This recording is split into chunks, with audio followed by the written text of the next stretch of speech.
Preference list create complete হয়ে গেলে, অর্থাৎ তোমার অ্যাপ্লিকেশন কমপ্লিট হয়ে গেলে, যেদিনকে অ্যাপ্লিকেশন উইন্ডো ক্লোজ হবে তখন অ্যাপ্লিকেশন অটো সাবমিট হয়ে যাবে। তারপর যেদিন মেরিট লিস্ট এবং অ্যালোকেশন, সিট অ্যালোকেশন পাবলিশ হবে, সেদিনকে তুমি তোমার ড্যাশবোর্ডে, মানে স্টুডেন্ট ড্যাশবোর্ডে এই জিনিসটা দেখতে পাবে। দেখো স্টুডেন্ট ড্যাশবোর্ডের ডান দিকে দেখা যাচ্ছে সিট অ্যালোকেশন। যদি তোমার প্রেফারেন্স থেকে কোনো সিট তোমায় অ্যালোকেট করা হয় তাহলে এই গ্রিন ট্যাবটার মধ্যে তুমি দেখতে পাবে অ্যালোকেটেড। এছাড়া প্রত্যেকটা সিটের এগেনস্টে, প্রত্যেকটা প্রেফারেন্সের এগেনস্টে তুমি দেখতে পাবে অ্যালোকেশন লিস্ট। ভিউ অলে গিয়ে তুমি দেখতে পাবে তোমার সিট অ্যালোকেশন প্রত্যেকটা প্রেফারেন্সের এগেনস্টে তোমার অ্যালোকেটেডও দেখতে পাবে এবং অ্যালোকেশন লিস্ট ডাউনলোড করে প্রত্যেকটা প্রেফারেন্সের এগেনস্টে তুমি দেখতে পাবে। তো ড্যাশবোর্ডে ফিরে গেলে তুমি দেখতে পাবে তোমাকে যে সিটটা অ্যালোকেট করা হলো সেই সিটের এগেনস্টে একটা কংগ্রাচুলেশনস মেসেজ, এবং এরমভাবে লেখা থাকবে টেক অ্যাডমিশন, তার উপরে লেখা থাকবে তোমার অ্যাডমিশন নাম্বার, কোন সাবজেক্টের এগেনস্টে তোমার সিট অ্যালোকেট করা হলো, application number, admission fees, applied on, total course fee, your preference number.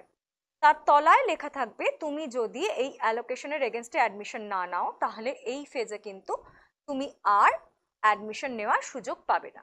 এবার তুমি যদি টেক অ্যাডমিশনে ক্লিক করো তাহলে তোমাকে নিয়ে যাবে এই পেজটি। সেখানে তোমাকে সিট সিলেক্ট করতে হবে, মানে তুমি রিজার্ভ না আনরিজার্ভ কোন সিটের এগেনস্টে ভর্তি হতে চাও। তারপরে তোমাকে সিলেক্ট করতে হবে তুমি কি আপগ্রেডেশন নিতে চাও পরের রাউন্ডে। যেহেতু তুমি এখানে দেখো সেকেন্ড প্রেফারেন্সের এগেনস্টে পেয়েছিলে, অর্থাৎ তুমি যদি তোমার হাইয়েস্ট প্রেফারেন্স ছাড়া অন্য কোনো প্রেফারেন্সে পেয়ে থাকো তাহলে তুমি আপগ্রেডেশন চাও কিনা এটা তুমি চুজ করতে পারো। এখানে আপগ্রেডেশন চুজ করা হলো, তুমি চুজ করার পর প্রসিড করতে পারো। প্রসিড করলে তোমায় দেখাবে যে তুমি যদি পেমেন্ট না করো তাহলে তুমি কিন্তু অ্যাডমিশন বা আপগ্রেডেশনের জন্য এলিজিবল হবে না। তো তুমি কন্টিনিউ করলে, ইয়েস করলে তুমি এই পেজটা আসবে। এখানে তুমি দেখতে পাচ্ছ যে তুমি কোন কলেজে, কোন ইউনিভার্সিটির আন্ডারে, কোন কোর্সে এবং তোমার কোন কোর্স কম্বিনেশনে কোন সিটের এগেনস্টে তুমি ভর্তি হচ্ছ এবং তার কত টাকা অ্যামাউন্ট তোমাকে পে করতে হবে। প্রসিড টু পেমেন্টে গেলে এবং ডিসক্লেমারগুলোতে তুমি যদি আই এগ্রি করো যে যে কন্ডিশনে, সেটা তুমি এগ্রি করলে তখন তুমি এই পেজটাতে আসবে। সেখানে তুমি কোন গেটওয়ে দিয়ে পেমেন্ট করতে চাও সেটা তোমায় চুজ করে নিতে হবে। এখানে বলে রাখা দরকার যে যে গেটওয়ে তুমি চুজ করো না কেন তোমায় কিন্তু কোনো এক্সট্রা চার্জ পেমেন্ট করতে হবে না। এরপরে তুমি প্রসিড করলে তোমাকে এই পেজে নিয়ে যাবে। সেখানে তুমি চুজ করতে পারবে তোমার payment method, net banking, credit বা debit card, QR code, wallet এবং ইউপিআই, যে কোনো একটি দিয়ে তুমি কিন্তু পেমেন্ট করতে পারো। এখানে আমরা কিউআর কোড দিয়ে দেখাচ্ছি। এখানে তুমি যদি তোমার কিউআর কোড সিলেক্ট করো তাহলে কিউআর কোড আসবে এবং এই কিউআর কোডটি স্ক্যান করে তুমি তোমার পেমেন্ট করতে পারবে। দেখো এখানে কিন্তু একটা এক্সপায়ারি টাইম রয়েছে, মানে নির্দিষ্ট সময়ের মধ্যে কিউআর কোড স্ক্যান করে তুমি যদি পেমেন্ট করো, পেমেন্ট সাকসেসফুল হলে এরকম একটি কংগ্রাচুলেশন মেসেজ তোমরা দেখতে পাবে।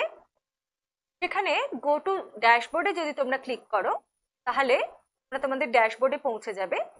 সেখানে দেখো আগে যেখানে অ্যালটেড দেখাচ্ছিল সেই গ্রিন ট্যাবে এখন তোমরা দেখতে পাবে অ্যাডমিটেড, আর যেখানে টেক অ্যাডমিশন দেখাচ্ছিল সেখানে তোমরা এরকম একটা কংগ্রাচুলেশন মেসেজের পাশে দেখতে পাবে ডাউনলোড প্রভিশনাল অ্যাডমিশন রিসিট।